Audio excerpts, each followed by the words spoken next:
മഴക്കാലത്ത് നമ്മൾ കാർഷിക വിളകൾക്കൊക്കെ പരിചരണങ്ങൾ കൊടുക്കേണ്ട സമയമാണ്. അപ്പോൾ അതിലേറ്റവും ആദ്യം മനസ്സിൽ ഓടിയെത്തുന്നത് വളത്തെക്കുറിച്ചാണ്. വളമിടാൻ വരട്ടെ, ഞാൻ പറയുന്നത് ഒന്ന് ശ്രദ്ധിച്ച് കേൾക്കുക, എന്നിട്ട് നിങ്ങൾ വളക്കടയിലേക്ക് ഓടുക. അപ്പം ആദ്യം നമ്മൾ ചെയ്യേണ്ടതെന്ന് പറഞ്ഞാൽ മണ്ണിൻ്റെ പുളിപ്പ് മാറ്റാനുള്ള കുമ്മായ വസ്തുക്കൾ ചേർത്ത് കൊടുക്കുക എന്നുള്ളതാണ്. കുമ്മായ വസ്തു കൊടുത്ത് മണ്ണിൻ്റെ അമ്ലത മാറ്റിയതിന് ശേഷമേ മറ്റേത് വളവും ചെയ്യാവൂ. ഏറ്റവും കൂടുതൽ സസ്യരോഗങ്ങൾ വരുന്ന സമയമാണ് ഈ മഴക്കാലം എന്ന് പറയുന്നത്.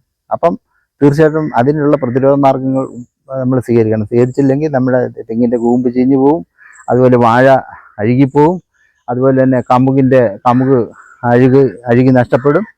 പിന്നെ നമ്മുടെ ജാതിക്ക് പ്രശ്നം ഉണ്ടാവും, അതുപോലെ തന്നെ ഈ കൊക്കോയ്ക്ക് പ്രശ്നം ഉണ്ടാവും. നമ്മുടെ ഒട്ടുമിക്ക വിളകൾക്കും ഉണ്ടാകുന്ന ഫംഗസ് രോഗങ്ങളെ പ്രതിരോധിക്കാൻ ഏറ്റവും നല്ല മാർഗം. അപ്പം മഴക്കാലത്ത് ചെയ്യേണ്ട കൃഷിപ്പണികളെക്കുറിച്ച് വിശദമായിട്ട് ഞാൻ വീഡിയോ ഉണ്ട്. അപ്പോൾ അത് എല്ലാവരും പോയി കാണുക, ലൈക്ക് ചെയ്യുക. അതുപോലെ തന്നെ ലൈക്ക് ചെയ്താൽ മാത്രം പോരാ, കമൻറ്റ് ചെയ്യണം, ഷെയർ ചെയ്യണം.